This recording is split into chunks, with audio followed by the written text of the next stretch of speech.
तो हर सरहद पे मना लेते होंगे दिवाली। गांधी जी की बात आएगी तो तुरंत कहेंगे अरे गांधी जी भैया गांधी जी की बात मत करिए। 70 साल की उम्र में 2 लड़कियों को कंधे फाड़ रख के चलते थे। देखिए ये तो उनकी मर्जी है, नहीं जाते हैं। और दिवाली के दिन एक बात बड़ी अच्छी याद आ गई।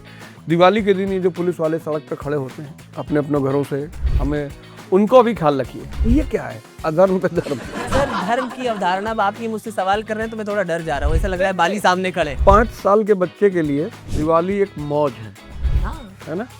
और 15 साल के लिए 15 साल की छुट्टी, और 25, जिम्मेदारी, 35 35 साल के बाद वो कुछ नहीं। सोन पापड़ी जो है बहुत अच्छी मिठाई है भैया, लेकिन सिर्फ दिवाली ने इसका पूरा करियर खराब कर दिया। तो हम लोग बचपन में जब छोटे छोटे थे, जो आप मिठाई का जो नाम आप पूछे, शायद उस समय मैंने वो मिठाई देखा ही नहीं होगा, इसलिए मैं नहीं बता पाया।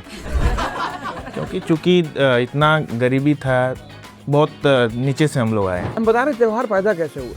समाजशास्त्रियों ने जिस तरह से इसका विश्लेषण किया कि त्यौहार कैसे पैदा। अब हम लोग गांव के चौपाल से बहरे निकल आए ना थोड़ा बड़ा बड़ा नाम आएगा।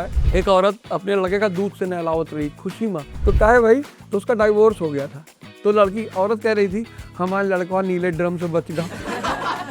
तो हर मेहरारू चिल्लान की अंदर छिपकली बैठी हो, तू गया उसे हाथ मार के पकड़ लगी, जा ना और बताए तो होगा लगी यार तो सही आदमी दिया होगा यार। भाई सांप नहीं लपेट सका तो छिपकली तो पकड़ सका। तो अब रितेश रजवाड़ा कहाँ खटी नहीं गया के जो है। गिरीश कहीं नहीं सबसे ठीक ही हमारा। अब ठीक ठीक है गुरुजी, मैं झूठ नहीं बोलता। गया तुम्हारा अभिषेक, गया गया गया तुम्हारा। मतलब जिनको पढ़ने का शौक नहीं हो, पढ़ने का शौक डालना है। तो बहुत प्यारी चीज है अमर चित्र कथा। हिंदी में, हिंदी इंग्लिश दोनों है। अमर चित्र कथा माया चरम पे है। यार का नेम चले, वो है ना क्या नाम है उसका लड़के का जिसने गाना गाया है, विक्रम। विक्रम उसमें वो बोलता भी है, वो लड़की उसकी आंख में देख रही थी, कहता गोरी देखना मेरी आंखन में तू विक्रम का टॉर देख। तो मतलब अर्जुन उर्वशी को माँ कहते हैं, वो कैलिबर है अर्जुन का। पहले हमें ये सब सुनाई पड़ी, हमें लगा कि अरे ये कैसे हो सकता है यार, ये कैसे हो सकता है, आकर्षण का नियम कैसे टूट सकता है। देश में सब चकाचक है, राजा राज कर रहे हैं, प्रजा सुख कर रही है। बिहार में चुनाव आने वाला है, हर 5 साल में आता है, लेकिन बाढ़ तो हर साल चली आती है। फिर भी चर्चा में पंजाब रहता है, लेकिन लोग तो पंजाब में भी रहते हैं। पुल टूटने से लेकर दिल टूटने तक का हर चीज का हिसाब है हमारे पास। कहने को बातें बहुत कुछ है। अभी आने वाले समय में पराली और पटाखे में भी मार मचने वाली है कि ज्यादा पोल्यूशन कौन फैलाता है। अब ये सब बातें करने में आप भी सोचते होंगे कि क्या कहेंगे 4 लोग, और ये भी सोचते होंगे कि वो 4 लोग हैं कौन। तो मैं बताता हूँ वो 4 लोग कौन है। सबसे पहले अपना परिचय तो दे दूं। मेरा नाम रितेश है, रितेश रजवाड़ा, सुल्तानपुर से। वो सुल्तानपुर जहाँ से मजरू सुल्तानपुरी आए, जहाँ पंडित रामनरेश त्रिपाठी पैदा हुए, जहाँ रमाशंकर यादव विद्रोही पैदा हुए, जहाँ त्रिलोचन शास्त्री पैदा हुए और मनोज मुंतशिर शुक्ला पैदा हुए। सुल्तानपुर उत्तर प्रदेश में है, वो उत्तर प्रदेश जिसके पास हर प्रश्न का उत्तर है। और हमारे साथ हैं गुरुओं के गुरु महागुरु, जिन्होंने अब तक के हिंदुस्तान में 5000 से ज्यादा IAS IPS बनाए हैं। लेकिन उनकी यज्ञशाला में, उनके कुरुक्षेत्र में अगर आप IAS IPS ना भी बन पाए तो राजा तो बन ही जाते हैं। नाम आप समझ गए होंगे, अवध ओझा सर। दूसरे हमारे साथी हैं उत्तर प्रदेश के गोंडा से। गोंडा ऐसा जनपद है जहां पे रहने वाले अदम साहब कहते थे कि काजू भुनी प्लेट में विस्की गिलास में रामराज उतरा है विधायक निवास में। तस्कर हो या डकैत पक्के समाजवादी हैं, इतना तो असर है ही खादी के लिबास में। रणविजय भाई बहुत ज़हीन व्यक्ति हैं, बहुत शानदार शायर और खूबसूरत बातें करते हैं। अगला नाम मैं जिसका लेना चाहता हूं आप शायद चौंक जाएंगे। अगर आप हिंदुस्तानी फिल्में देखते हैं और खासतौर पे लोक भाषा की फिल्में देखते हैं, भोजपुरी फिल्में देखते हैं, तो उनका चेहरा बहुत जाना पहचाना है। बड़े शानदार व्यक्ति हैं, फौज में नौकरी करते थे और तो एक्टिंग करने चले आए। शानदार फिल्में बनाते हैं प्रवेश लाल यादव जी। गाजीपुर से आते हैं, जहाँ आदमी बाल में तेल लगाने से पहले लाठी में तेल लगा लेता है। तो स्वागत है आप सबका हमारे इस कार्यक्रम में। अब आप सोच रहे होंगे कार्यक्रम क्या है। हमारे गांव जवार में किसी नुक्कड़ पर, किसी चाय की दुकान पे, किसी चौराहे पर, किसी बरगद के नीचे जब 5-7 लोग बैठकर कोई बात करते हैं तो हम लोग कहते हैं कि परपंच चल रहा है, परपंच कर रहे हैं। हमारे यहाँ हर बात पे बात हो जाती है, रशिया से लेकर यूक्रेन तक, हिंदुस्तानी बातों पर, पानी पर, प्रकृति पर, हर बात पर राय देने वाले लोग हैं। लेकिन यहाँ हम 5 लोग नहीं हैं, 4 लोग हैं। इसलिए हम परपंच नहीं करेंगे, हम करेंगे चरपंच। तो सबसे बड़ा रोग क्या कहेंगे 4 लोग। आपको पता चल गया कि 4 लोग कौन है। अब इसमें कुछ भी फॉर्मेलिटीज नहीं है, कुछ भी औपचारिकता नहीं, सिंपल बातचीत होगी। आप सबसे परिचित हैं। आप भी कमेंट बॉक्स में सवाल कर सकते हैं जो हम अगली बार पूछेंगे। तो गुरुजी, पराली या पटाखा?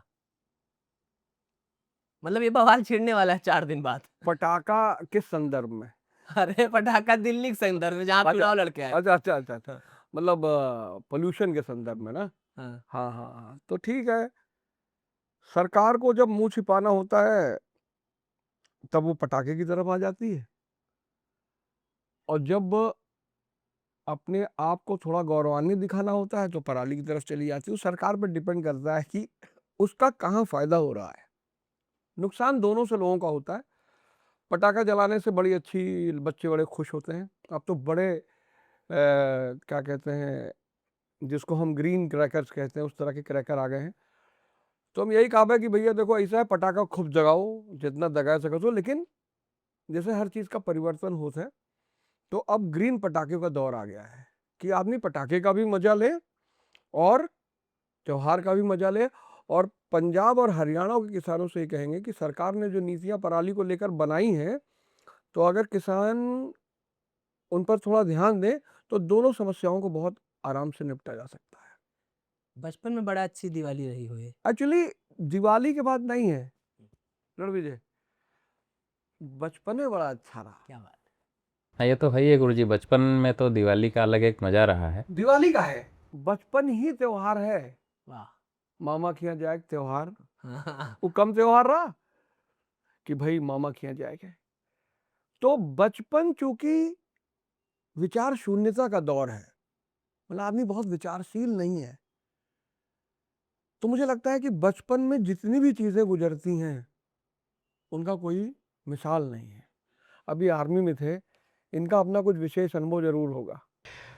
मैं पुंछ में था जब मैं आर्मी में था, तो और पुंछ जो है वो लगभग पाकिस्तान का बॉर्डर ही है गुरुजी। बॉर्डर ही। तो आप कारगिल के बाद थे? हाँ, कारगिल के बाद। आप भरते जी। और एक फौजी की दिवाली अगर कहें तो फौज में एक परिवार ही होता है। अगर जो फौजी नहीं है तो वहाँ का जो जीवन है वो समझ नहीं सकता है, उसको फील नहीं कर सकता है, क्योंकि वहाँ का जीवन ही एकदम अलग है। वो एक तरह से फैमिली है। और हम लोग जब चिट्ठी आती है गुरुजी जब वहाँ पे, तो लगता है कि वाह, आज तो मतलब मोबाइल का ज़माना है। गाना याद आ गया। हाँ, चिट्ठी आई है। ठीक है। होली दिवाली सब वहाँ पे आपस में ही होता है। रखते थे कैसे दिल बहुत कलेजा निकाल के हाँ, मोबाइलों के दौर के जो आशिकों क्या चिट्ठियाँ होती है वो भी हर फौजी के बक्से में वो चिट्ठियाँ संजो के रखी जाती है, रखे रहते हैं। और जब मन तब वो एक बार नहीं पढ़ते, कई बार पढ़ते हैं। अच्छा, एक मूवी आई थी, इनकी बात तो मुझे याद आया, वो गाना बड़ा भावुक है भी, एक बॉर्डर में भी। वो गुरुजी, संदेश से आते हैं, हमें तड़पाते हैं, कि चिट्ठी आती है, ये पूछी जाती है कि घर कब आओगे, कि घर कब आओगे, लिखो कब आओगे, कि तुम बिन ये घर सूना सूना है। और उसमें वो लाइन जबरदस्त। हमारे देश में या कह ले पूरी दुनिया में लोगों के पास 3 आंखें हैं। हम भारत के लोग एक आंख इसको भी मानते हैं, लेकिन आमतौर पर लोग एक ही आंख का इस्तेमाल करते हैं। 90% लोग दुनिया में सिर्फ एक आंख का इस्तेमाल करते हैं, मतलब वो एक साइड देखते हैं। जैसे मैंने बहुत सारे लोगों से देखा, सुना, बात की, गांधी जी की बात आएगी तो तुरंत कहेंगे अरे गांधी जी, भैया गांधी जी की बात मत करिए, 70 साल की उम्र में 2 लड़कियों कंधे पर हाथ रख के चलते। अब उनको इतना टाइम नहीं कि पता कर ले कि वो उनकी पोतियां हैं। हाँ, मनु और वो। तो माँ जो है वो जन्म देती है और पत्नी व्यक्तित्व का सृजन करती है, आकार देती है, आकार देती है एक वक्त के बाद। अच्छा, फौजी का तो जैसे भैया जो है एक उसके हिस्से में जिम्मेदारी होती है, उसके जिम्मे पे पूरा हिंदुस्तान होता है, उसका त्योहारों में ना आ पाना, उसका दर्द भी अपनी जगह है और वो जायज़ भी है। लेकिन जो लोग शहरों में जाके रह रहे हैं, जिनके पास छुट्टियां होती हैं, और उसके बावजूद लौट के गांव नहीं जाते हैं, और वो उस चीज़ को क्या मिस नहीं करते हैं? देखिए ये तो उनकी मर्जी है, नहीं जाते हैं। नहीं, लेकिन इसका बड़ा कचोट है लोगों को, जो गांव के लोग, जो माँ बाप हैं, उनको तो उनको नहीं, वो तो उनको नहीं, तभी ये तो कुछ नहीं लोगों की तो मजबूरी है कि वो इस तरह की जॉब में है, तो उसका ना आ पाना जायज नहीं है। उसका ना आ पाना उस वक्त पर उस मातृभूमि के प्रति ज्यादा समर्पण है अपने परिवार के बनिस्पत। चंद्रशेखर आजाद में रहा होगा, भगत सिंह में रहा होगा, और उनकी मजबूरी होती है, आई थिंक उनकी मजबूरी है कि वो नहीं जा पाते हैं। मजबूती है उनकी। नहीं, वो आप सही बोल रहे हैं, बट वो एक सीमा पे, तो वही मजबूरी है कि उनको वहाँ मजबूती से खड़ा रहना है। लेकिन फौजी के हिस्से को, इंडस्ट्री के दूसरे व्यक्ति है नाना पाटेकर जी के बाद जो फौज का पूरा जिसको अनुभव है, मतलब वो सिनेमैटिक वाला नहीं है कि दम दम दम दम दम दम करके चले आज बंदूक चलती हुई तुमको लगता है आर्टिलरी में है ना ये। हाँ, ये तो तोप दाग के आए हैं। और ये सब गन तो हमेशा ही हम लोग के पास। अच्छा, मेरा मानना ये है कि जैसे हम लोग, अब दिवाली आ ही रही है, तो कम से कम जितने लोगों के घर के अगल बगल फौजी रहते हैं पड़ोस में, तो हम लोग को उनके घर जरूर जाना चाहिए सर, एक थैंक्स गिविंग के रूप में। और ऐसा मेरा मानना है। अभी बैठे बैठे मुझे विचार आया कि जैसे हमारे, अभी मुझे याद आया कि मेरे ही फ्लोर के नीचे एक साहब रहते हैं, उनका बेटा फौज में है, तो मुझे लगता है इस दिवाली को वो भी बेचारा नहीं आ पाएगा। तो मैं ऐसा सोचता हूँ कि हमारे पास पड़ोस में जो फौजियों के घर होते हैं, तो as a token of gratitude कि भाई आप हमारे लिए वहाँ खड़े हो, हमारी सुरक्षा में लगे हो, तो अगर हम आपके घर एक डब्बा मिठाई ज़्यादा थैंक यू कह के चले आए, तो उस व्यक्ति को पता करके कितना अच्छा फील होगा। नहीं, बहुत अच्छा फील, बहुत अच्छा लगेगा, और ये करना चाहिए, सबको करना चाहिए। और जितने लोग सुन रहे हैं उन्हें तो, उनको भी हम लोग तो करेंगे ही, बट ऑब्वियस आपका जो है। लेकिन सर एक दुख है, हिंदुस्तान ना करने से ज्यादा सोचने में विश्वास रखता है। इस देश ने आज़ादी के 16 साल बाद तक आज़ादी के एक सबसे बड़े नायक को इन सड़कों पर, बिहार की सड़कों पर सिगरेट बिचवाया है, बटुकेश्वर दत्त को। मैं उस बात के लिए सरकार से ज्यादा दोषी उनके पड़ोसी को मानता हूँ कि जिस वक्त तुम घर में डबल रोटी और चाय दबा के खा रहे थे ना, उस हिंदुस्तान की आज़ादी के लिए वो आदमी लड़ रहा था, काला पानी झेल रहा था, असेंबली में बम फेंक रहा था, भगत सिंह का दिमाग गड़ रहा था, लेकिन उसको हमने सिगरेट बेचने पर मजबूर कर दिया। कि अगर आपके आसपास कोई फौजी है, कोई परिवार ऐसा है, कोई सिपाही है, वो पुलिस में हो, सीआईएसएफ में हो, बीएसएफ में हो, मिलिट्री में हो, और वो घर नहीं आ पाया है, तो ज़रूर उनके घर जाइए और उन्हें एक डब्बा मिठाई दीजिए, बहुत अच्छा लगेगा। आप हिंदुस्तान की मदद कर रहे हो। और दिवाली के दिन एक बात बड़ी अच्छी याद आ गई। दिवाली के दिन ये जो पुलिस वाले सड़क पे खड़े होते हैं अपने अपने घरों से, हमें उनको भी ख्याल रखिए। ऐसा नहीं है कि पुलिस वाले हैं, सिविलियन फोर्स है, तो उनका कोई रोल नहीं है, वो भी बेचारे अपने घर से बाहर खड़े हुए, तो उनके लिए भी कम से कम सड़क पे जितने पुलिस वाले खड़े हैं, उनको ये एहसास ना हो कि वो दिवाली नहीं मना पा रहे। इतनी दिवाली मनाई कहा जाती है। राम लौटे थे, जो ये अवधारणा है कि राम लौटे और खुशियों का उत्सव था। खुशी इसलिए थी कि अधर्म पे धर्म की विजय थी। ये क्या है अधर्म पे धर्म? धर्म की अवधारणा आप कर रहे हैं तो मैं थोड़ा डर जा रहा हूँ, ऐसा लग रहा है बाली सामने खड़े, लेकिन मेरा मानना है वो मैं धार्य तिथि धर्म जो धारण किया जाए, मतलब इस समाज में जो कर्तव्य पिता का पुत्र के प्रति है, पुत्र का पिता के कर्तव्य प्रति है, माता का पुत्र के प्रति है, माता का अपने पति के प्रति है, वही उसका धर्म है। और इससे हटने वाला हर व्यक्ति अधर्मी है। धर्म कोई पूजा पद्धति नहीं है, जहां तक मुझे समझ आता है। धर्म कोई अगरबत्ती जलाना नहीं, धर्म अपने कर्तव्यों का निर्वहन करना है। और ये मुझे लगता है कि सनातनी व्यवस्था में कितनी खूबसूरत बात है कि आप ईश्वर को मत देखो। अच्छा, आजकल जो हमारे युवा हैं, बड़ा अच्छा याद आवा कि हमारे जो युवा हैं ये धर्म से क्यों विमुख होते जा रहे हैं? इनको क्या उसका नुकसान है, क्या फायदा है, क्या है? सर, इन्हें धर्म की अवधारणा नहीं पता है। रावण तो बड़ा पूजा पाठ करता था, शंकर जी को डमट डमट डमट डमट निडा डमट डमर वम चकार चंड तांडवम रोज करता था वो, तो फिर तो वो बड़ा धार्मिक था। लेकिन वो धार्मिक नहीं था, वो उसकी पूजा पद्धति थी, उसका ईश्वर प्रेम था। जैसे लादेन बहुत साइंटिस्ट आदमी था, तो उसने क्या किया, बम बनाया, उसने बंदूकें बनाई, उसने जान ली। रावण अपने धर्म से हटा। रावण ने अपने भाई, अपने कुबेर का धन हड़पा, पराई स्त्री का हरण किया, ऋषियों को मार के ऋषिमुख पर्वत बना दिया, तो इसलिए वो अधर्मी था। और जो आज की यूथ है ना सर, इसमें मुझे ऐसा लगता है, जहां तक मेरा मानना है, कि इसमें चेतना की कमी है, इसमें बैठकर विचार करने की कमी है, सोचने की कमी है, और संयुक्त परिवार की परवरिश की कमी है। जो अच्छा, मैं बहुत लोगों का पता है ना वही दिवाली का है। बिल्कुल नहीं पता, वो वही अपने, जैसे एक चीज इन्होंने कही ना कि बचपन में मिठाइयाँ हम शेयर करते थे, बताशे शेयर करते थे। शुभम कल मुझसे कह रहे थे कि मजा मिठाइयों में नहीं है, मजा उन मिठाइयों के लिए लड़ने में था, खील बतासों के लिए लड़ने में था। अपने पटाखे ज्यादा और भाई के पटाखे कम होने पे खुश हो जाने में था, या अपने पटाखे कम होने और भाई के पटाखे ज्यादा होने में नाराज होकर लड़ लेने में था।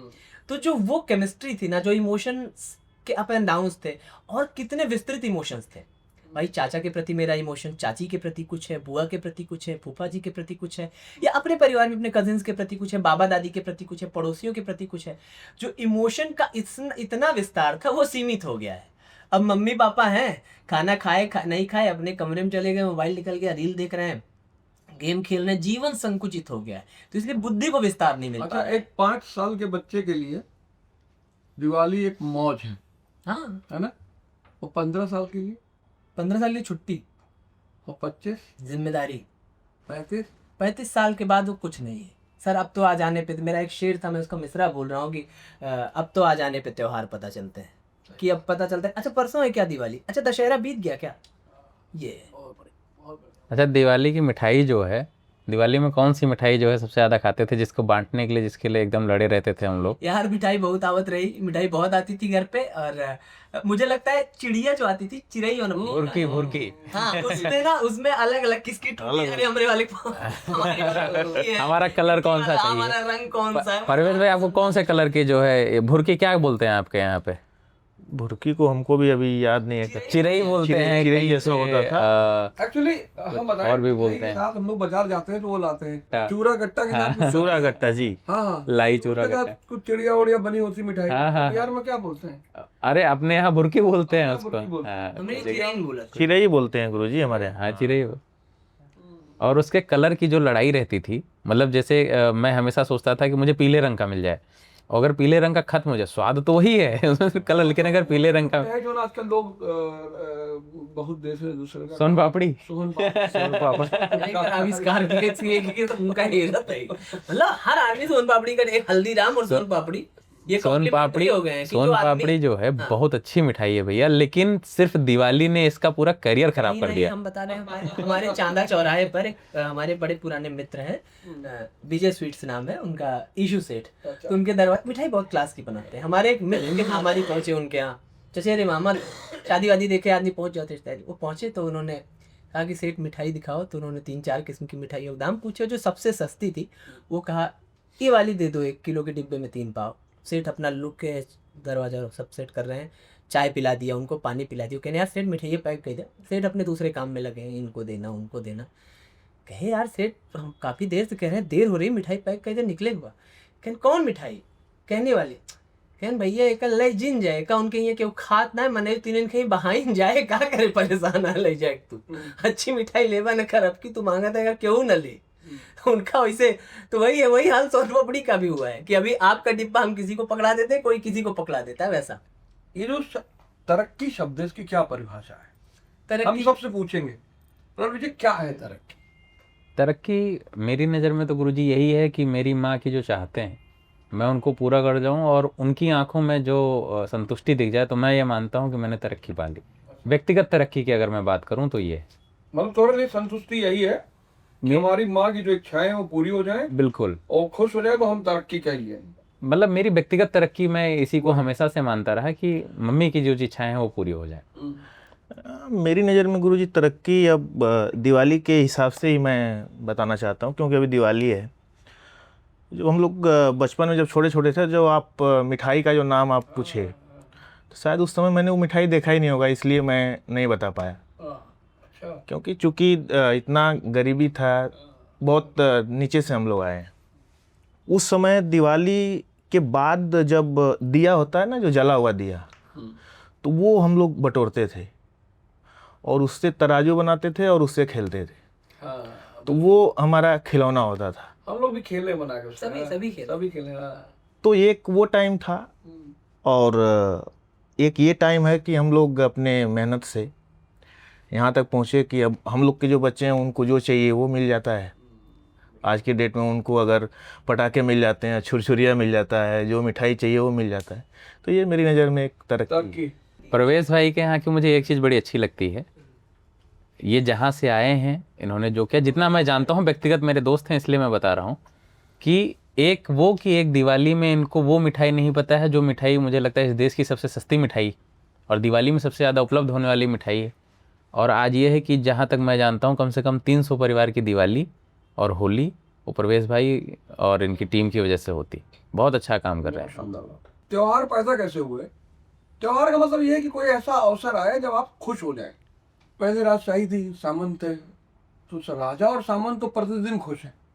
ना उनको नया कपड़ा खरीदे के, ना उन्हें जो उन्हें खाना अच्छा बनावे के। तो ये हुआ कि यार समाज को भी तो कुछ चाहिए ना, कभी कोई ऐसा दिन आए कि ये लोग भी इंतजार करें उस दिन का, कि वो दिन आएगा तब खीर बनेगी, पूड़ी बनेगी, सब्जी बनेगी। हम बता रहे त्योहार पैदा कैसे हुए। समाज शास्त्रियों ने जिस तरह से इसका विश्लेषण किया कि त्योहार कैसे पैदा, तो अब अलग अलग देश में अलग अलग त्योहार है। जैसे यूरोप में 25 दिसंबर बहुत बड़ा त्योहार है, क्योंकि 23 दिसंबर के बाद सूर्य उत्तरायण होना शुरू होता है। तो हर त्योहार का एक ज्योग्राफिकल पहलू है। वो कोई भी त्योहार क्यों, ईशा भी शुभ मुहूर्त में गए। फिर वो क्या करते हैं, न्यू ईयर मनाते हैं, बर्फ पिघलनी शुरू होती। अब स्विट्जरलैंड बहुत कम लोग दिसंबर में जाते हैं, वही लोग जाते हैं हमारे निहित लोग, जेका लगा तो यार कुछ देखे भले सा मिले, लेकिन चलो स्विट्जरलैंड में तो रहा जाइए। भाई स्विट्जरलैंड जाने का मजा है मार्च में और अक्टूबर में, तब आप वहां की घाटियां देख पाएंगे। दिसंबर में जाने का एक फायदा है कि भाई जो स्विस एयरवेज की टिकट आपको 1 लाख की मिलेगी वो 40,000 की मिलेगी। होटल 10,000 का मिलेगा। आप जिनेवा की सड़कों पर टहल रहे हैं मस्ती से, कोई दिखाई नहीं पड़ रहा है। लेकिन एक के बाद जब बर्फ पिघलनी शुरू होती है तो नया जीवन शुरू होता है, तो न्यू ईयर मनाया। ऐसे हमारे यहाँ क्या होता है कि जो धान की फसल है, 2 फसल प्रमुख है, एक राबी एक खरीफ। तो जो धान की फसल है वो अक्टूबर में काटी जाएगी। कृषि प्रधान देश है, तो जब कृषि प्रधान देश है तो अब फसलें कट रही हैं। अब सब किसानों के खलिहानों में अनाज पहुंच रहा है, सबके पास पैसा आ रहा है। तो अब उस पैसे का डिस्ट्रीब्यूशन होना है। पुरोहित के पास भी जाएगा, कपड़े वाले के पास भी जाएगा, बर्तन वाले के पास भी जाएगा, मिठाई वाले के पास भी जाएगा। तो दिवाली, ये उसका ज्योग्राफिकल और आर्थिक पहलू है। फिर अब गेहूं की फसल शुरू होगी, तो होली मार्च में, जब गेहूं कटेगा, चना कटेगा, मटर कटेगा। लेकिन आधुनिक काल जो भी चल रहा है, इस काल से पहले अगर हम किसी चीज को धर्म से नहीं जोड़ते थे, ये बहुत बड़ी बात बता जाए थे, काहे कि आजकल के युवा ये सब ना जाना नहीं है। किसी भी चीज को सामाजिक मान्यता तभी मिलती थी जब वो धर्म से जुड़ता था। क्योंकि आज तो हमारे पास लिखित संविधान है, पहले धर्म ही संविधान था। हाँ, कुंभ का पूरा कॉन्सेप्ट भी इसी पर आया कि अरे नहीं तो लाएंगे बैठेंगे जी। बाइबल, वेद, कुरान, ये सब अपौरुषेय है। अपौरुषेय मतलब भगवान ने लिखा है। अच्छा, क्या ऐसा सही में, मतलब जो व्यक्ति, सॉरी मैं इंटरप्ट कर रहा हूँ, मैं जानकार नहीं बस ये तो होती है, हाँ, हरम मतलब- करूं। सही में ऐसा के पहला व्यक्ति रहा हो जे, कौन रहा होगा जिन्होंने ये सोचा होगा, ये कॉन्सेप्ट, इतने विधान बनाए होंगे, क्या मंडल रहा होगा। कई बार मैं कौतूहल में सोचता हूँ। हमें किताब पढ़ें, मदर, बड़ी प्यारी किताब है, मैक्सिम गॉर्की, रूस का एक लेखक है, उसने लिखा। तो उसमें एक लेडी है, पेलागिया निलोगना, उसी पे बेस्ड है पूरी किताब। एक 60 साल की महिला, मजदूर, गरीब, अनपढ़, डरपोक, और एक समय आकर वो कॉमरेड। यही सवाल वो पूछती है रिबिन। रिबिन एक किसान है, रूस के एक प्रांत का, रिबिन। तो यही सवाल पूछती, कहती है ये बताओ, ये जो आज हमारी मजदूरों और किसानों की समस्या है, इसका जन्मदाता कौन है? कहता माँ वो तो मर चुका होगा। फिर वो दूसरी बात, भाई बहुत पहले की बात होगी। फिर वो कहता माँ, जिसने भी प्राइवेट प्रॉपर्टी का कॉन्सेप्ट शुरू किया होगा, जहां से व्यक्तिगत संपत्ति के सिद्धांत का जन्म हुआ, वहीं राज्य का जन्म हुआ, वहीं समाज का जन्म हुआ। तो जब तक आदमी पाषाण काल में है तब तक कोई प्राइवेट प्रॉपर्टी नहीं। लेकिन उसमें भी तो है सर ना, कि चलिए पाषाण काल में आबादी कम थी, तो जितना मन किया हमने जोत लिया, जितने पे मन किया नहीं, जोतने की बात ही नहीं। जो भी मतलब खा लिया, जोतने का इन द सेंस कि इतने पेड़ों से फल मैंने तोड़ लिए, कल आज तोड़ लिए, परसों हम। अभी तो आबादी इतनी बढ़ी, और अगर ये डिस्ट्रीब्यूशन बुद्धि के इस स्तर पर पहुंच जाने के बाद ना होता, तो फिर वही होता जैसे गली में 4 रोटी पे 40 कुत्ते टूट पड़ते हैं और लड़ते हैं। तो मैं इस कॉन्सेप्ट का डिफेंड नहीं कर रहा हूँ, इस कॉन्सेप्ट को। हो सकता है कुछ इसमें और अच्छा सुझाव या हल निकल सकता, लेकिन इसका क्या हल निकलता, क्या मौजूदा जो समय है इस वक्त का, ये उस कॉन्सेप्ट के लिए तैयार है या उस कॉन्सेप्ट के लिए मुफीद है? कौन सा कॉन्सेप्ट? वही किसी की जमीनें, सबकी जमीनें हैं, ये सारी प्रॉपर्टी नहीं पब्लिक है। एक सबसे बड़ी बात, थॉमस हॉब्स, अब हम लोग गांव के चौपाल से वैसे निकले वापसी के लिए ये बातें वापसी के लेंगे। कार्ल मार्क्स ने जो सिद्धांत दिया ना कि no stateless society, classless society, कहा उसने बड़ी प्यारी बात कही। उसने कहा यार एक बड़ा प्यारा रास्ता है दुनिया में कि सारे मजदूर और किसान एक हो जाओ और सरकार पे कब्जा कर लो, मतलब तुम सरकार बन जाओ। तो जैसे ही तुम सरकार बनोगे तो तुम क्या करना कि प्राइवेट प्रॉपर्टी का कॉन्सेप्ट खत्म कर देना। यही उसका सिद्धांत था। जब रूस की क्रांति हुई तो लेनिन के सामने सबसे बड़ी दिक्कत यही हुई कि यार ये कैसे किया जाए, यार स्टेटलेस कैसे हो सकता है, वापस पाषाण काल में कैसे जाया जा सकता है, अब संभव ही नहीं। तो मार्क्स ने ही अपनी किताब में लिखा है दास कैपिटल में कि my philosophy is a partially true philosophy, मतलब ये आधे सही है, इतने सही है कि आप सवाल पैदा कर इसके हल ना है पास, जवाब ना। ये मुझे अक्सर शिकायत है कि वहां पर ये कार्ल मार्क्स ने किया है। कार्ल मार्क्स ने ये बात कही है, कहा देखो बड़ी अच्छी बात कही कि भाई ठीक है प्राइवेट प्रॉपर्टी का सिद्धांत खत्म कर दो। जिस दिन प्राइवेट प्रॉपर्टी का सिद्धांत खत्म, कैपिटलिज्म खत्म। कैपिटलिज्म खड़ा किस पे है? प्राइवेट प्रॉपर्टी कॉन्सेप्ट पे खड़ा है। प्राइवेट प्रॉपर्टी खत्म, कैपिटलिज्म खत्म, कैपिटलिज्म खत्म, मर्केंटिलिज्म खत्म, इंपीरियलिज्म, कॉलोनियलिज्म खत्म, नेशनलिज्म खत्म, सब खत्म। कैरेक्टर में भी हमारे उतर गया है। हाँ, तो उसने कहा कि नहीं यार ये हो नहीं सकता, हम वापस नहीं जा सकते, तो ये सिस्टम चलेगा। लेकिन इस खेल को जो समझ जाते हैं, कुछ लोगों के ही खुल जाते हैं ना, समझ जाते हैं सारा नाटक रायता क्या है। जैसे हमारे बड़े सारे युवा भाई सोचते होंगे कि अभी बेचारे जो 10th में होंगे, 11th में होंगे, 12th में होंगे, बड़ा अंदर से हीरो मान रहा होगा, क्रांति करनी है। हम मेहनत कश इस दुनिया से जो अपना हिस्सा मांगेंगे, एक बाग नहीं, एक खेत नहीं, हम सारा दुनिया मांगेंगे। नेपाल वाले मांगिन तो अब उसमें बात मान लिया वो। खैर 18 साल में मरने पे डर नहीं लगता, क्योंकि खोने को कुछ नहीं है। इसलिए 18 साल का हर आदमी बगावत करने को तैयार है। इसलिए सेना भी भर्ती करती है तो 18 पे ही करती है जी। 28 पे हर आदमी के पास एक गर्लफ्रेंड आ जाती है, अब खोने वाला हो गया। वाह। अब थोड़ा सा भय पैदा हो गया। 38 पे परिवार, इसलिए समाज जो है पहली कोशिश करता है कि आदमी जैसे ही 20 क्रॉस करे इसकी शादी कर लो, नहीं तो चीख उबेरा हो जाएगा। तो जितने भाई बंद हम लोग को देख रहे हैं, छोटे हमसे लोगों से, उनसे मैं ये कहूँगा कि देखो यार, सपना देखना बहुत अच्छी बात है और दिवाली का समय चल रहा है तो सपना देखिए बहुत शानदार तरीके से। लेकिन एक छोटी सी बात, फिर हम आएंगे अपने अलग पंचों पे। अगर आप चाहते हैं कि समाज में आपको सम्मान मिले, बहुत लोग चाहते हैं पूजे हो, तो अपने घर में 2 पौधा लगाइए, एक तुलसी का, एक कैक्टस का। और आप चाहते हैं कि आपको तुलसी जैसा सम्मान मिले तो तुलसी जैसे गुण भी पैदा करिए, क्योंकि इस संसार में व्यक्ति की पूजा नहीं है, सिर्फ गुणों की पूजा है। व्यक्ति मैं के चक्कर में इतना परेशान रहता है। भगवान राम 14 साल, हम लंदन में रहे तो मिला हमसे, कही यार तुम लोग जय श्री राम क्यों कहते हो? हमने कहा हम जय श्री राम नहीं, हम जय सीताराम कहते हैं। कही क्या, उसका क्या मतलब है? हमने कहा उसका मतलब ये है कि जिसने भी जन्म लिया है वो कब नहीं रहा कि अधर्म की धर्म पर विजय, धर्म की अधर्म पर विजय, सत्य की असत्य पर विजय। तो भगवान राम इस देश के नहीं, पूरी दुनिया के आदर्श एक पैमाने पे है। जैसे हम गरीब घर में पैदा भैन, अब हमरे अंदर अगर सन्यासी बनने की इच्छा पैदा हो जाए तो वो निराशा का परिणाम है कि कुछ मिल ही नहीं। रामायण नायक के त्याग हाँ। क्या किया इन्होंने, अर्जित करने निकल पड़े हैं। हाँ। लेकिन भगवान राजा के घर में पैदा हुए,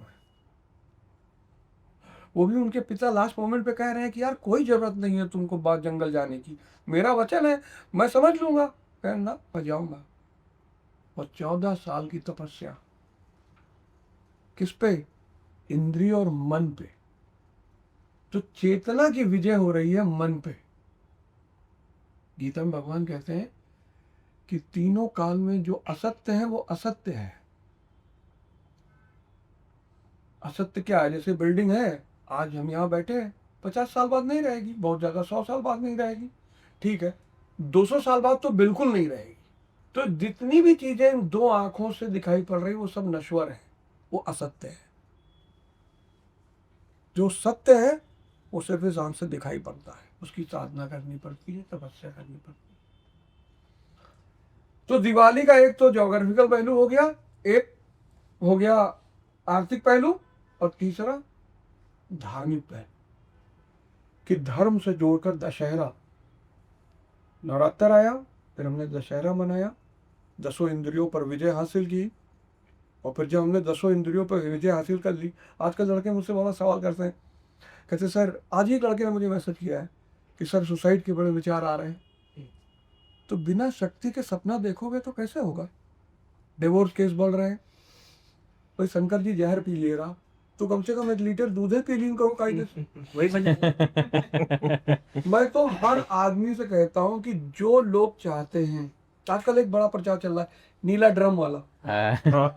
आज एक वीडियो देखें, एक औरत अपने लड़के का दूध से नहलावत रही, खुशी माँ। तो कहा है भाई, हाँ, तो कहा है भाई, तो उसका डाइवोर्स हो गया।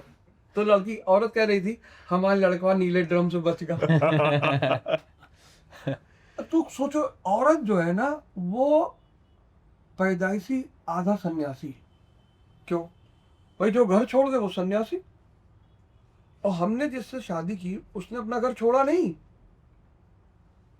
वो लड़की तो अपना घर छोड़ के मेरे घर आई ना, अपना माँ बाप छोड़ दी, परिवार छोड़ दी, सारे संबंधी छोड़ दी, हमारे घर पहुंची। हमारी माता जी ने कहा हम सुबह 4 बजे कॉफी पीते हैं, तो बना देगी वो कॉफी, उसको कोई दिक्कत नहीं है। लेकिन वो जिसके बल पे छोड़ के आई है उसमें कुछ शिव तत्व दिखाई पड़े। कैसे? जैसे वो वॉशरूम में गई और छिपकली देखी और चिल्लान, और पता लगा आदमी कूद के कमरा से गए बाहर बाहर। तो रितेश तू हमें बताओ, वो कह रहे अम्मा सुबह 4 बजे चाय बना के दई, सही बात। ना दई। ना अब तो हाल में रानू चिल्लान की अंदर छिपकली बैठी हो, तू गए उसे हाथ मार के पकड़ ले, जा जा ना। और एक बताए तो लगी है तो सही आदमी पिया हो गया भाई, सांप नहीं लपेट और परवेश भाई इतना तेज करता है, सुरक्षा नहीं देता। परवेश भाई इतना तेज कहीं कहीं जा, जैसे ये चिरो छिपकलियां कई बाजी ये पकड़ चुका है। काहे कि हिम्मत तो जन तीनों जने हो, तीनों जने के लगे आधा आधा सन्यासी बात हो, हमरन लगे तो नहीं बा। भैया ऐसा है ना कि आजकल ई चौपाल के बड़ी जरूरत है। हर आदमी का अपन अपन मोबाइल छोड़ दे चाहिए।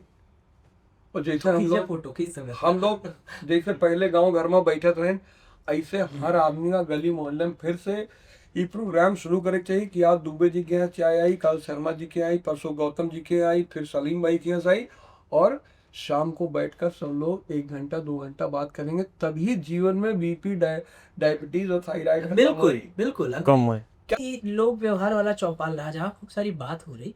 हमको लगता है ना कि वहाँ एक दूसरे के प्रति जिम्मेदारी के भाव के साथ साथ एक अपने मन को ऊपर रखने का, अपने सिद्धांतों की इज्जत बचाने की भी लोग ध्यान रखते थे। इसलिए सिद्धांतों व्यवहारों में अंतर कम था।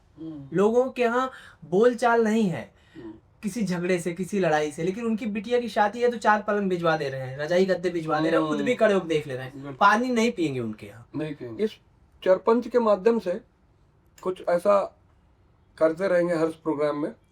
हर बार एक नया टॉपिक लेकर के हम लोग अच्छे ढंग से चीजें लेकर के आए, जी जी है ना। और बातें कुछ ऐसी नहीं कहनी है जो हम लोगों को बना के कहनी है, जो सही चीज़ है। जैसे अभी आप कह रहे थे शादी की बात, शादी जब हम लोगों के गांव में पहले होती, जब मैरिज लान का कॉन्सेप्ट नहीं आया था, तो हर व्यक्ति के घर पे, किसी के यहाँ बारात आई, हर व्यक्ति के घर पे 4-4 चारपाई लगा के और वहाँ पानी रख दिया जाता था नीचे, कि बारात में से कोई भी आके वहाँ सो जाएगा, मच्छरदानी लगा दी जाती थी एकदम एकदम। और वहाँ पे लोग आते थे, रुकते थे। आपके यहाँ भी ऐसा होता? और ये लॉन वाला तो हमको लगता है कि अभी ये प्रचलन आया, नहीं तो हम लोग तो गुरुजी जब अगल बगल हम लोग के जब शादी किसी की होती थी तो एक दिन पहले हम लोग पूरे गांव घूम के खटिया गद्दा और ये इकट्ठा करते थे और उस पे बाकायदे नाम लिखा हाँ, जाता था कि बर्तन ये भी आता क्या है, बर्तन आता था बर्तन भी आता था। और गांव वाले लोग ही सब चीजें हाँ, करते थे। आज तो सब लोग दे दे रहे हैं। अरे क्या सबके चलो। डेक पे नेल पॉलिश से लिखा रहता था, रिंकू कुम्भीर का है, फलाना का। Nail polish. हाँ, नेल पॉलिश से लिखा जाता, नहीं लिखा जाता। हाँ हाँ, हम लोग खुद लिखे। एक दर्जन कप और ये सारी चीजें एक जगह रखी रहती थी कि आस पड़ोस किसी के यहाँ नॉर्मल डेज में मेहमान आते थे तो कप ट्रे ग्लास यहाँ से जाता। भाई इनकी बात में हम लोग बात में गुरुजी थोड़ा अंतर रहेगा। नहीं, नहीं, ये है रजवाड़ा, ठीक है। ये रजवाड़ा। इनके यहाँ बिना पोर्ट ठीक है। के मंत्री हैं, ये मैं बता रहा लगाए टहल रहे हैं खाली। अब रितेश रजवाड़ा कहाँ खटिया इकट्ठा किए हुए हैं। नहीं, लेकिन सहयोग- अपने बचपन की कोई ऐसी घटना जिसने दिवाली को बड़ा यादगार बनाया हो? दिवाली कई सारी है कि एक बड़ा हास्यास्पद है सर। एक बार एक पटाखा नहीं फूटा और बड़े बड़े लोग जो चाचा लोग पटाखे जलाते थे वो पटाखे कई बार फुस हो जाते थे। वो पटाखा नहीं फूटा और पटाखा नहीं फूटा तो ये लगा कि ये बड़ा अद्भुत होगा कुछ इसमें, खोल के इसका पोस्टमार्टम करते हैं। मैं था, मेरे एक कजिन है हैप्पी, उससे वो बड़े थे, और मेरे नेबर में एक साथी थे, विपिन नाम था उनका, अभी वो रायपुर में काम करते हैं। वो महुआ का पेड़ वेड़ था उनके घर के यहाँ, तो यहाँ अपने दरवाजे से लेकर वहाँ जाया गया छुपा उपा के कि इसको हम लोग जलाएंगे। जलाने का कॉन्सेप्ट ये था कि इसकी जो ये है बाती है इसको थोड़ा और बाहर निकाल के जलाएंगे, लेकिन वो नहीं मिली। तो वो खोल के देखा जाए कि इसके भीतर क्या होता है। खोला गया तो हैप्पी थोड़ा हमसे बड़े थे, 2-3 साल हमसे, तो उनको लगा कि इसमें कुछ माल है और ये यही विस्फोटक है। तो विपिन स्कैन की देखा, तुम देखो, हम भी ऐसे देख रहे थे, और हैप्पी अपना माचिस लगा के ऐसे 3 बार छुआ, धड़ाम से बोल गया और बड़ा वाला, अब विपिन का पूरा मुड़ गया। अरे उसके बाद भाग के हम लोग घर आए, हमारे घर शिकायत आई, फिर दिवाली हमारी देह पर मनाई गई पूरी तरह से। हम लोग तो सामूहिक निर्माण में थे, गांव का भी आदमी एक चट्टा पीछे से मार देता था, भले बड़े घर के थे। यादगार दिवाली गुरुजी, मेरा भी ये जो बता रहे थे भैया तो मुझे याद आया। हम लोग, मैं और भैया, हम लोग कलकत्ता में ही पढ़ाई करते थे। मेरे पिताजी कलकत्ता में उस समय रहते थे। तो हम लोग के कॉलेज या स्कूल में जब हम लोग पढ़ते थे तो 2 गोट हुआ करता था और वहाँ पे चलता था आलू बम। तो ये हम लोग जलाते थे और उधर फेंकते थे, पूरा गैंगवार जैसा। तो हम लोग में एक लड़का था, उसका नाम था रामविलास। तो उधर से कोई फेंके, ये जाए और पैर से उसको बुझाए और पॉकेट में रख ले। अब उधर से कोई फेंका, ये गया फटाफट बुताया, रख लिया और इधर फट गया। तो कुल कंवर राजकुमार तो स्टाइल में करता है। वो बहुत यादगार है। आर्मी में तो गुरुजी वही बताया मैं जो। हाँ, वो तो खैर बहुत बड़ा है। हम सब लोग इस बात पर चर्चा करी कि एक एक काम, 4 काम, जैसे हमार कहे गए कि दिवाली पर हर आदमी जो अपने लोगों से नाराज हुए, कोई बहन से नाराज है, कोई बुआ से नाराज है, कोई मौसी से नाराज है, कोई अपने बचपन के दोस्त से नाराज है। कहे कि देखो उत्तरांचल में 2 जगह बादल फटा, लोगों का पता नहीं चला, मर गए जी। तो आज हम ये मन से लोगों से अपील करी थे कि हर आदमी कोशिश करे कि अगर कोई से नाराज है तो ये दिवाली में जाए के वो कम मनाए ले और रिश्ते का फिर से। तुम्हारे इतने नाराज हैं, उन्हें मनाओ। एक डब्बा मिठाई लगी खाली। सुन रहे होंगे। एक काम तो है कि भाई जरूर उठाओ का मनाए लो। मैं तो गुरुजी कुछ चीज़ें जो 10 साल से पेंडिंग है, जिनके यहाँ जाना पेंडिंग है, और कोई नाराज़गी नहीं है, सिर्फ भागदौड़ में ज़्यादा पैसा कमाने में या ज़्यादा ज़रूरतों को अपने बढ़ा लिया है, इनको पूरा करने में जो लोग छूट गए हैं, उसमें से एक ऐसा है जिसको मैं हमेशा याद करता रहता हूँ। अभी उस दुनिया में नहीं है, मेरा दोस्त था, उसके यहाँ मुझे बहुत जाने की इच्छा रहती, मुझे उसके यहाँ बहुत जाने की इच्छा रहती थी। वहाँ नहीं जाएंगे, लेकिन जब एक दोस्त होता है और वो एक उम्मीद रखता है आपसे कि अगर मैं नहीं रहा तो मेरा दोस्त खड़ा होगा कभी, तो मैं उसके यहाँ ज़रूर जाऊँगा। मैंने उसके भाई को मैसेज भी किया है कि मैं मिलने आऊँगा इस बार और उसको भी बुलाऊँगा।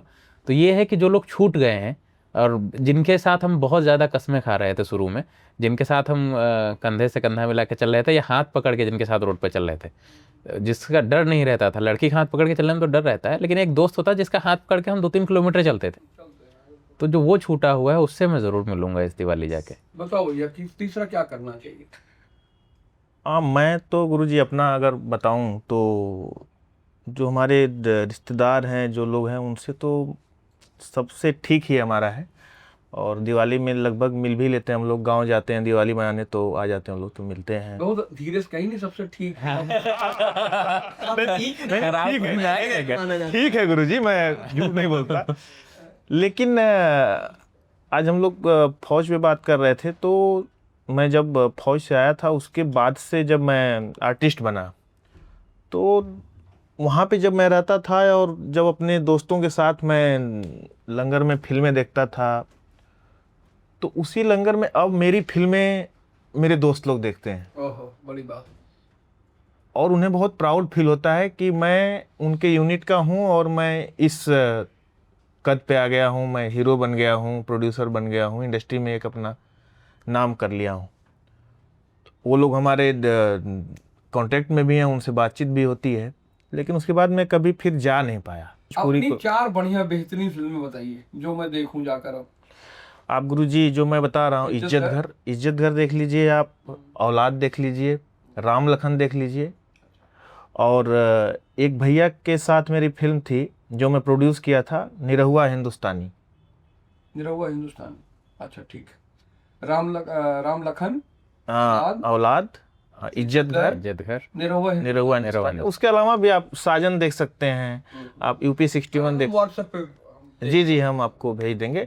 और मेरा दावा है कि आपको बहुत अच्छी लगेगी फिल्म। आप पटाखा के साथ साथ पटाखा तो दगावे भाई, अच्छा है, और इन्वायरमेंटल खूब दगावे। और एनवायरमेंटल वाला पटाखा, ग्रीन क्रैकर्स जिसको हम कहते हैं, वो का ज्यादा। अरे सर खूब हम कह रहे हैं यही बात। अरे दिल्ली में दागा होगा अपने यहाँ, ये वाला दागा है। नौजवान है, बहुत सारे लोग हैं जिन्होंने अपने जीवन में एक पेड़ नहीं लगाया है, सिंगल पेड़ नहीं लगाया है। तो कम से कम ये संकल्प कर लें कि मन भर जलाएंगे पटाखा।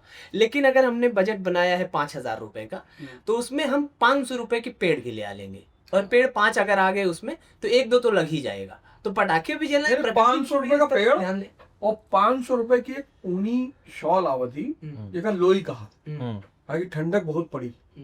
और पिछली बार भी उत्तर भारत में लोग ठंड से बहुत मरे थे। तो 5,000 के बजट बनाए ले, तो 500 के पेड़ और 500 में एक लोई, एक लोई, तो हमारे ख्याल से बहुत बड़ी जनसंख्या में लोगों के मदद से बिल्कुल है ना। अच्छा, दिवाली में जो है, या दिवाली होली में सबसे हम लोगों हम तो गोलो जागत रहे सबसे ज्यादा। आवाज के प्रेम है ना। हाँ, आवाज के प्रेम। 2025 की बड़ी खास रहेगी। एशिया कप की जीत के आ गए हैं, तो चूंकि पाकिस्तान को 3 हाथ भी नहीं मिलाया है। हाथ भी नहीं। अच्छा सर, पूरे मैच के बाद ना सबसे इंटरेस्टिंग बात क्या होती है भारत पाकिस्तान के मैच में? शोएब अख्तर का वीडियो देखना, जो लास्ट में आदमी आके गरियाता है। ठीक क्या नहीं। अब मुझे तो ताज्जुब होता है कि जिनके पास इतने वर्ल्ड क्लास बॉलर्स हैं, वो गधे दूसरों से मंगा के ट्रेनिंग ले रहे हैं। और हम तो एक उसमें लड़का दिखाए थे जो बेचारा 600 दिरहम का टिकट खरीदा था, जो अभिषेक शर्मा का जब विकेट गिरा तो वो नाचने लगा। अरे वो आके एकदम उसके सामने नाच रहा था, इंडिया के वो जो पहना हुआ था। बैठी थी, गया तुम्हारा अभिषेक, गया तुम्हारा। मतलब वो गुरु जी पूरा होका बरो कॉफी के दिन होका में हम देखे, हम कहे अरे मतलब वो इतना पागल हो गया था जीत के लिए। बाद में बेचारा बैठा रो रहा था बाहर स्टेडियम। खेल है, खेल को खेल की तरह ऐसा थोड़ा है कि हार गए जीत गए तो चलता रहेगा। अगर इस समय के त्योहार में, इस दिवाली में त्योहार की तरफ जाने के लिए जो खर्चा है और जिस समानता की हम बात कर रहे हैं, अगर हमारे बगल वाला नौजवान उस तरह उस कुर्ते को नहीं अफोर्ड कर पा रहा है या उस मिजाज में नहीं आ पा रहा है, तो समानता तो नहीं है। नौजवानों के लिए क्या है कि नौजवान, भारत की 68% आबादी है, भारत की रीढ़, वो क्या करे, वो कैसे चेतना अपने अंदर कि उसका प्रगतिवाद भी न प्रभावित हो और उसकी आध्यात्मिक चेतना भी बनी रहे, सामाजिक चेतना भी बनी रहे, उस पर क्या रहा एज अ मेंटोर? मैं बताऊं उसके लिए भैया, देखो ऐसा है ना कि व्यक्ति का जो विकास है ना वो सतत है, कंटिन्यूअस। अगर किसी की उम्र आज 20 अक्टूबर को 18 साल हो रही है और वो अपनी दिवाली 18वीं दिवाली मना रहा है और उसके जेब में सिर्फ 1000 रुपया है, तो मैं तो कहूँगा कि 500 रुपया अपने ऊपर खर्चा करे, 100-200 रुपया इधर उधर दे दे लोगों को, जिसको उसका मन कहे 100 रुपया दे दे और मस्ती से पुराने गाने सुने और सोए आराम से। लेकिन जो 28वीं उसकी दिवाली होगी, उसमें उसके पास दिवाली के दिन खर्चा करने के लिए अगर 1 लाख रुपया नहीं है तो उसके 10 साल खराब चले गए। सवाल ये नहीं कि आप 2025 वाली दिवाली कैसे मना रहे हो। भैया एक दिवाली ऐसी थी हमारी जब मैं गुरुद्वारा बंगला साहिब में मनाया हूं, भाई खाने को ही नहीं था।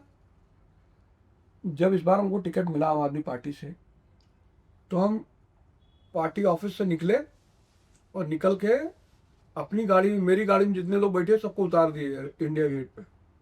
हम लोग उतर लो और गाड़ी यहीं खड़ी कर दे, और फिर गाड़ी वहीं खड़ी रही। हम 1 घंटा उसमें बैठ कर रोए, मतलब ऐसा नहीं कि चिल्ला कर रो रहे थे, आंसू बह रहा था, बैठे हुए तो रो रहे, क्योंकि हमें पूरी दिल्ली की कहानी मेरी फ्लैशबैक में चल रही थी।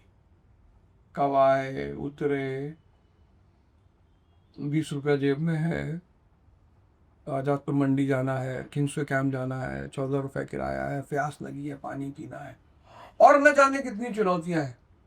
तो युवाओं से मैं कहूंगा, फिर हम उसी बात पे आ गए, भगवान राम वाली बात पे आ गए, कि आप जितना संघर्ष को आनंद में कन्वर्ट करते चले जाओगे, तो इस दिवाली को हमारे देश के युवा संकल्प लें कि ये दिवाली हमारी जैसे भी जा रही है, आने वाले 5-10 साल की दिवाली बहुत शानदार होगी। और मैं भी कहीं बैठकर अपनी इस दिवाली पर चर्चा कर रहा हूँ। नहीं, आप सही कह रहे हैं। मुझे ऐसा लगता है ना कि आपने जो कहा कि तब जब आप उतरे और 20 रुपये आपकी जेब में था और उस तरह का स्ट्रगल, मुझे ऐसा लगता है ना कि यूथ को ये भी मैसेज जाना चाहिए, और यूथ को पढ़ना बहुत ज़रूरी है। जब वो आपको पढ़ेगा, आपके किस्से सुनेगा, तो जो यूथ किसी बम्बई शहर में, किसी दिल्ली शहर में, किसी गुड़गांव में 20 रुपये लेकर उतरेगा, 100 रुपये लेकर उतरेगा, तो उसके मन में ये निराशा नहीं आएगी कि मेरे साथ हो रहा है। उसको पता चलेगा कि मेरे से पहले किसी बहुत बड़े व्यक्ति के साथ हो चुका है, जिसने इसी 20 रुपये की ऊर्जा पर संघर्ष कर लिया था, अपने आप को तपाकर इस तरह बना लिया था। उसे गांधी को पढ़ना होगा, गांधी को भी जाने के लिए पैसे कम पड़ गए थे और वो चीज़ें हुई। तो पढ़ने की भी बहुत आवश्यकता है। लेकिन मुझे लगता है सर कि नहीं पढ़ने से भी लोग डिप्रेशन में जा रहे हैं। जो 68% नौजवान है, उसे पता ही नहीं कि मुझे करना क्या है। अरे भैया, जे गोदान ना पढ़ी, उसको कैसे पता चला कि राय साहब चाहे जितना आप बड़े आदमी हैं अंदर से, लेकिन होरी के सामने रो रहे हैं। मतलब गोदान का जो एक एक चैप्टर है, जब आदमी उसको पढ़ता है, होरी किसान है, जा रहा है जमींदार साहब से मिलने के लिए, रास्ते में भोला मिल गया, ग्वाला है भोला, भोला के हाथ में गाय है। होरी का सपना है कि जीवन में यार एक गाय लेनी है। अब होरी भोला से कहता है कि भैया हमार मेहरुआ तोहार बहुत तारीफ करत रही। प्रेमचंद ने क्या क्या मतलब पकड़ रही होगी उनकी कि एक पहलवान यादव 10-12 गाय के मालिक, उसकी मानसिक दशा को एलिवेट कैसे करना है। पहले होरी उससे पूछ रहा भैया गहवा कितने के लिए, तो वो भोला उससे कायदे से बात नहीं कर रहा है। लेकिन जैसे होरी कह रहा है कि हमारी बीवी आपकी बड़ी तारीफ करती है, कहती भोला भैया सर झुका के ही रहते हैं, और वहीं से भोला की बातों में नरमी आनी शुरू होती है। फिर होरी कहता है भोला से कि देखो भोला भैया, अब तुम्हारी पत्नी नहीं है तो तुम्हारा दुख मैं समझ सकता हूँ। हमारे ससुराल में एक विधवा लड़की है, हम सोचते हैं आपकी शादी के बाद उससे छेड़े। होरी को एक किसान को साइकोलॉजी की समझ है। भोला तुरंत सरेंडर कर देता है, कहा था गैवल नहीं जो भाई।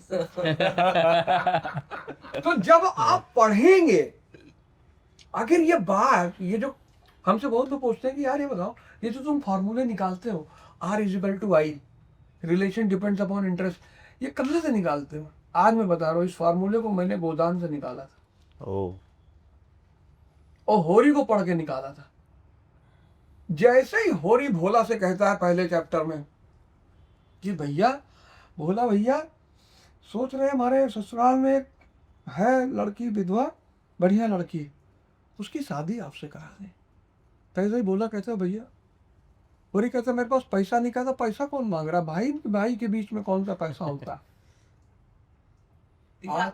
आज के लोगों ने क्या किया, पढ़ना बंद कर दिया। सर 4 किताबें आप भी बताइए जो यूथ फ्रेंडली हो, मतलब जो भी जिसको निब्बा निब्बी कहते हैं, जो 2005 में पैदा हुआ और जिसे बहुत सारी दुनिया देखी ही नहीं है। 4 ऐसी किताबें हैं। एक तो परमानेंट हमारे बैग में पड़ी है, परमानेंट हम एक बैग लेके चली गए जहाँ कम से कम 4 किताब रहते हैं। अभी उधर है अमेरिका से, एक गीता पढ़ी हुई, एक मदर पढ़ी है 3-4 किताब पढ़ी है।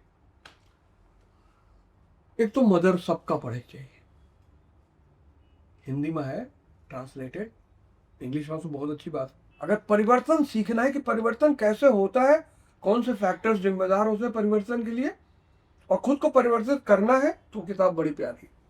दूसरा तो गोदान एवरग्रीन नॉवेल है। एक मदर, एक गोदान, मदर, गोदान, एक इग्नाइटेड माइंड्स, और एक किताब, अब वो चाहे हमारे व्यक्तिगत लगाव कह लो, चाहे भाई हमारे गुरु है तो काव्य करो, यथार्थ गीता।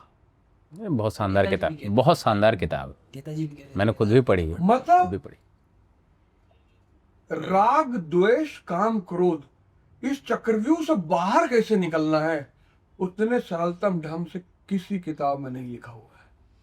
ये 4 किताब पढ़। आपका किताब पढ़ा देखें रितेश बेरस्ता में, मतलब 1 मिनट, आपका किताब पढ़ा देखें या तुरंत फेसबुक पर गए लिखिन कि जो है आपने आखिरी पुस्तक कौन सी पढ़ी, आपने आखिरी किताब कौन सी पढ़ी। राती में हूँ भैया लेटर रहन, भैया के वाइफ के फोन आवा, कहीं खाली फेसबुक पर लिखा तो कौन किताब पढ़े, अपनों पढ़ो वो मैंने उनसे ये डिस्कस, मैंने सर को देखा, और गोदान मैंने भी पढ़ी है और सर ने 10 बार पढ़ी होगी, नो डाउट। ऐसा नहीं कि पहली बार गोदान उनके हाथ लगी होगी। इट मीन्स कि जैसे हमारी जिम्मेदारी क्या है कि हमने किताबें पढ़ी और हो गया, हमने पढ़ लिया।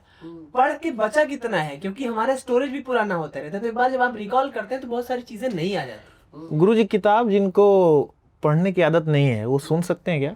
नहीं, सुने ना, सुनने में पढ़ने में फर्क है। पढ़ने में आपको सोचना पड़ता है। अच्छा, जैसे माइंड का फंक्शन है ना सोचना। आज क्या हुआ कि जिनको पढ़ने का शौक नहीं हो, पढ़ने का शौक डालना है, तो बहुत प्यारी चीज है अमर चित्र कथा, हिंदी में, हिंदी इंग्लिश दोनों। अमर चित्र कथा, पतली पतली चित्रों में कथाएं हैं, और जो बोलो, अशोक मिल जाएगी, अकबर मिल जाएगी, गुरु अर्जुन देव मिल जाएगी, कबीरदास, आप नाम बोलो वो आपको किताब भिजवा देंगे। और 100 पेज की चित्र कथाएं, बस वहीं से आपको पढ़ने का शौक। ये मुझे लगता है इस एपिसोड का सबसे बढ़िया। तो मेरी तरफ से जो भी मुझे युवा देख रहे हैं, मैं उनको यही कहना चाहूँगा कि आप कुछ भी कर रहे हो, किसी भी फील्ड में हो, आप स्पोर्ट्स ज़रूर करिए। बहुत बड़ी बात। अगर आप स्पोर्ट्स नहीं कर पा रहे हैं तो दूसरा जो वो भी मैं करता हूँ, चूँकि मैं सिंगर घराने से हूँ, मैं खुद भी सिंगर हूँ, म्यूजिक डायरेक्टर हूँ, तो मैं गाने बहुत सुनता हूँ। जैसा कि 4 लाइन हो जाए, हाँ, कुछ बढ़िया सुनाइए। गाने की 4 लाइन हो जाए। मैं एक खासकर भोजपुरी में जब गाने की बात आती है गुरुजी, तो इस बात से भी मैं बहुत दुखी रहता हूँ कि ये हो जाता है कि भोजपुरी गाना मतलब अश्लील। लेकिन ऐसा नहीं है। मैंने लगभग 20 से 25 फिल्में प्रोड्यूस करी है, मैं 50 फिल्में एज ए हीरो किया हूँ। तो मैंने खासकर जो फिल्में प्रोड्यूस की है उसमें मैं ये कैमरे बोल सकता हूँ कि कोई भी गाने आपको अश्लील नहीं वहाँ पे दिखेंगे। ये बड़ी अच्छी बात। और उसी में अपनी एक फिल्म का गाना जो कि माँ के ऊपर है, इज्जत घर, मैंने एक फिल्म बनाई थी। तो नदिया में डूब गई नैया, केहू नहीं खेवनहार। नदिया में डूब गई नैया, क्यों नहीं खेवनहार।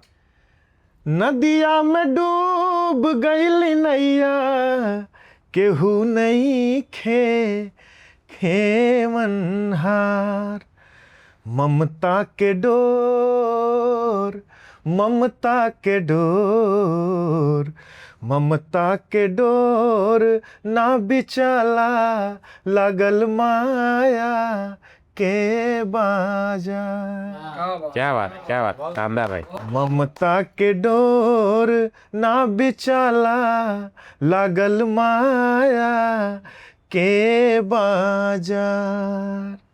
अगली लाइन है गुरुजी। ये बहुत सोच के लाइन है हाँ, कि ममता की डोर जो है वो बाजार में नहीं बिक सकती, माया के बाजार में। हाँ, अगली लाइन।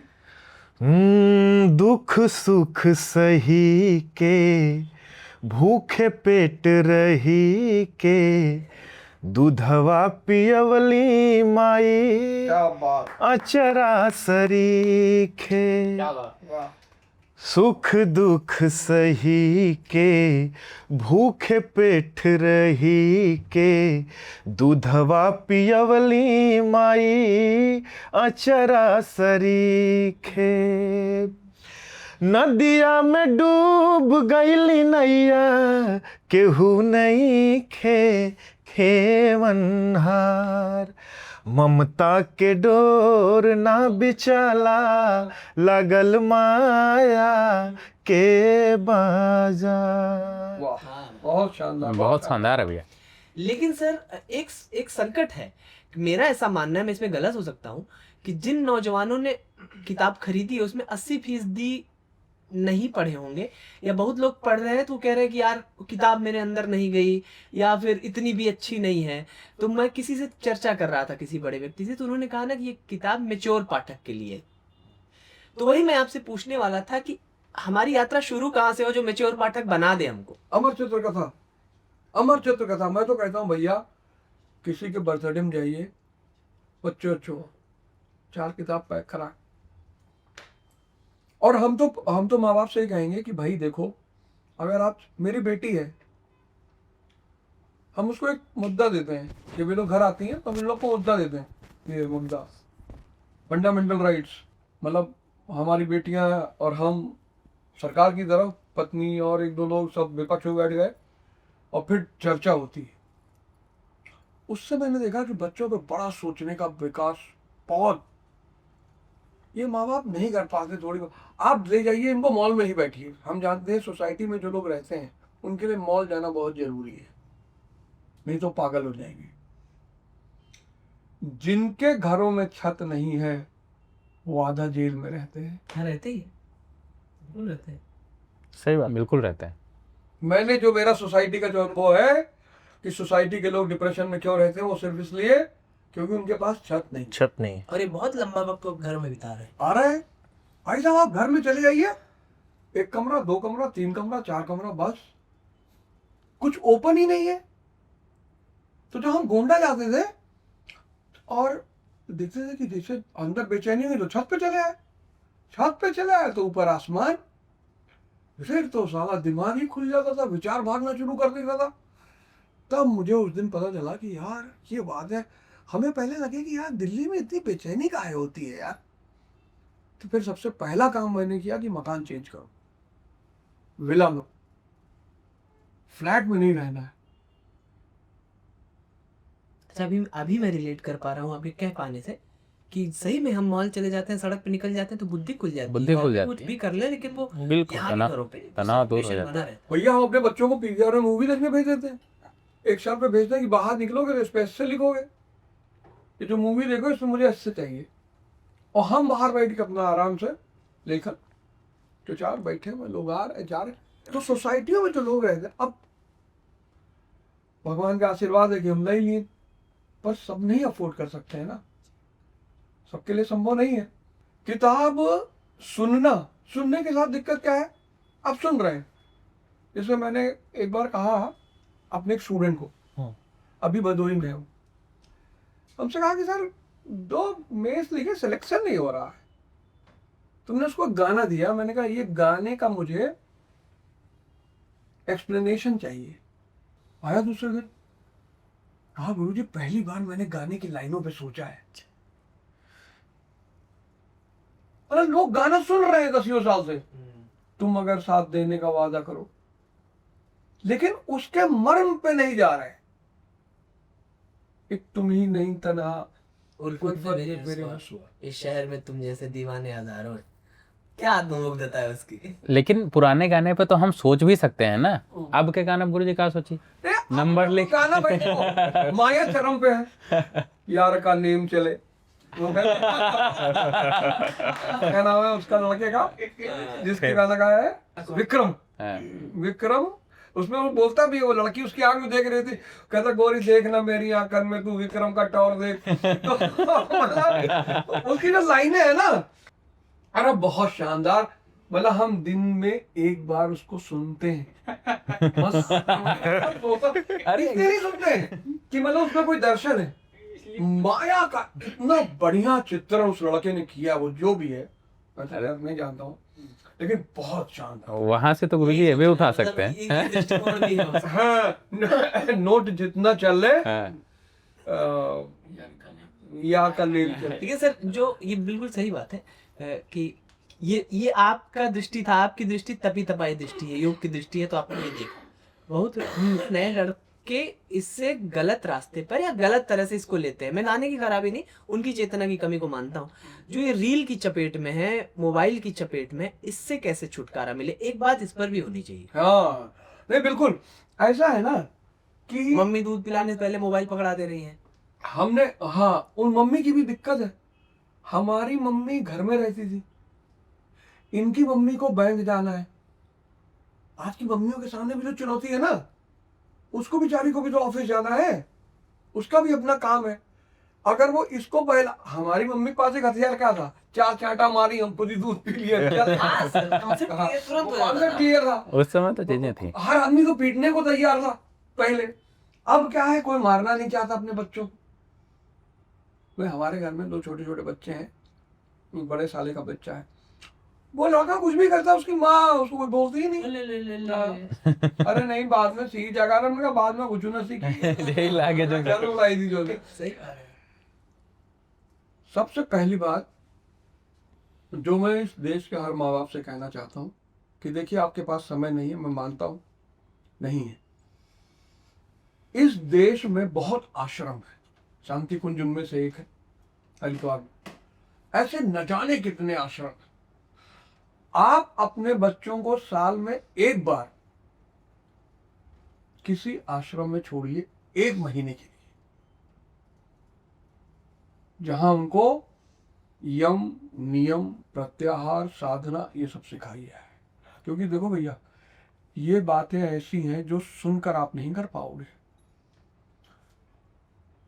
एक तपस्या बड़ा प्यारा वर्ड है, बहुत। हिंदुस्तान के पास तो ऐसी ऐसी चीजें हैं कि अगर हम उन्हें दुनिया को बस बता दें, दुनिया पागल है इस देश के पीछे, कि ये देश पागल है दुनिया के पीछे। जिस देश में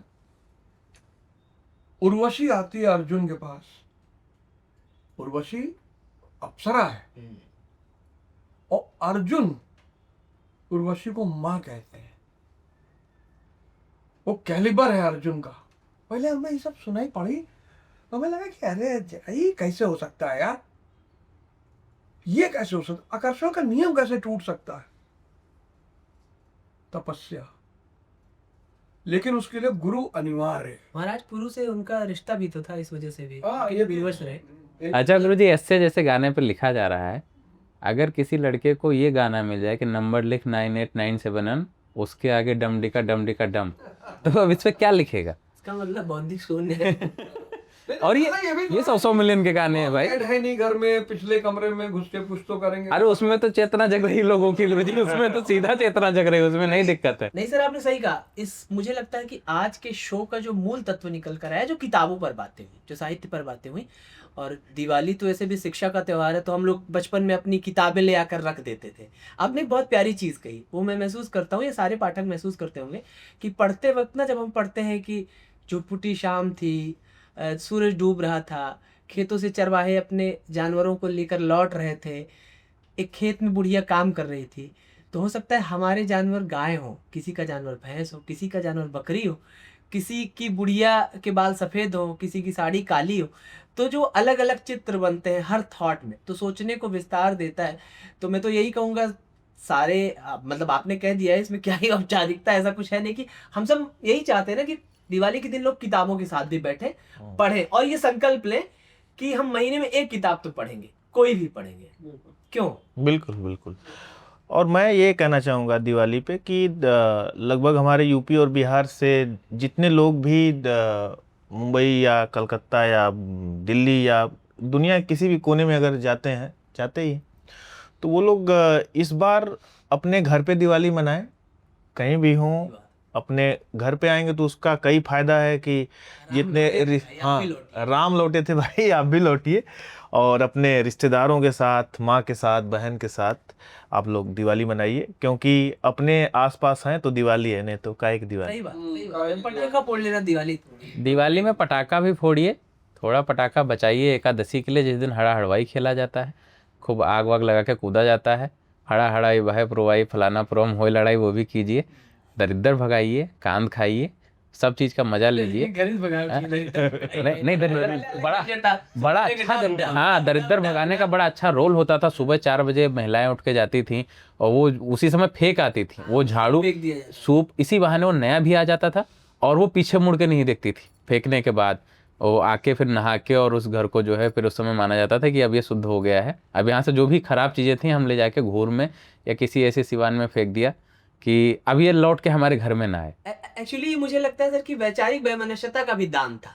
जैसे होली के दिन आदमी कहते हैं होली के दिन रंग खिल जाते हैं, दिल से दिल मिल जाता है, लोग गले की बात से दुश्मनी खत्म, तो वो पीछे की बातें भी पीछे छोड़ देते थे। जैसे इन्होंने कहा कि वो दरिद्रता के साथ ना वो मानसिकता भी आदमी थ्रो करके आता था।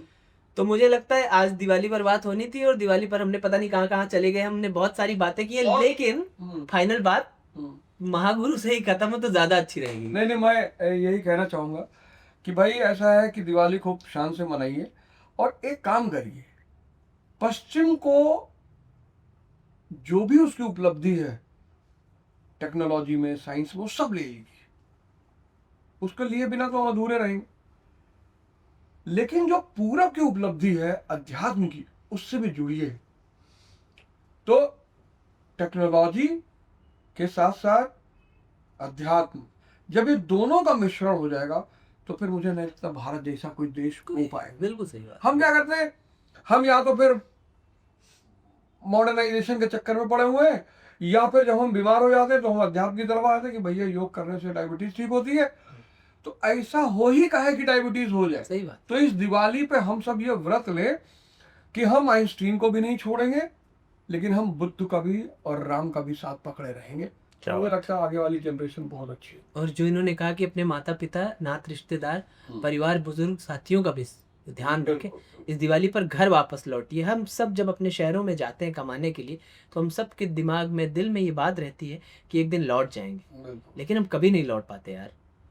उस बात को तोड़िए, उस एक व्यवस्था को तोड़िए, घर लौट जाइए, घर आपका इंतजार कर रहा है। घर वापसी शब्द के मायने भी जो है बदलने हैं, इससे घर वापसी शब्द का मायने भी बदल जाएगा। हम लोग घर जाएंगे, ये वाली घर वापसी होगी, वो वाली घर वापसी जिसके खूब ज्यादा चल रहे हैं वो वाली नहीं कर। बस दिवाली के शुभ अवसर पे मैं आप लोग को यही बोलना चाहता हूँ कि दीप जगमगाए सितारे झिलमिलाए, दीप जगमगाए सितारे झिलमिलाए, आपकी जिंदगी के हर दिन मुस्कुराए। सितारों को आंखों में महफूज रखना, बहुत दूर तक रात ही रात होगी, मुसाफिर हैं हम भी, मुसाफिर हो तुम भी, किसी मोड़ पर फिर मुलाकात होगी। हालांकि हमें मोड़ पे नहीं मिलना, चरपंच पे ही मिलना और मिलते रहेंगे। इरशाद। सूरज ना बन पाए तो बन के दीपक जलता चल। तो इस दिवाली पर यह निर्णय ले कि हम भी किसी न किसी के जीवन का दीपक बनेंगे। वाह, बहुत अच्छा। तो खैर हम बहुत देर बात कर चुके हैं और अब दिवाली पर भी खूब बातें हुई। तो कुल जमा बात यह है कि अब हम जो वही कहेंगे जो पंडित जी कहते हैं अपनी कथा खत्म होने के बाद कि स्व स्वस्थानम गच्छ मम कल्याणम कुरु। फिर से वही बात दोहराते हैं कि इस बार दिवाली में घर जरूर जाइएगा। राम अपने घर लौटे थे तो लोगों ने हर्षोल्लास के साथ दिवाली मनाई, दिए जलाए, मिठाइयाँ बांटी। आप लौटेंगे तो वही दिवाली आपके माँ बाप को नसीब होगी, आपके घर वालों को नसीब होगी, आपके साथियों को नसीब होगी। याद रखिएगा, जिनकी वजह से आपको धरती के दर्शन हुए, सबसे पहली जिम्मेदारी आपके लिए वो है, इसलिए घर जरूर जाइएगा। Happy Diwali. Happy Diwali. Happy Diwali.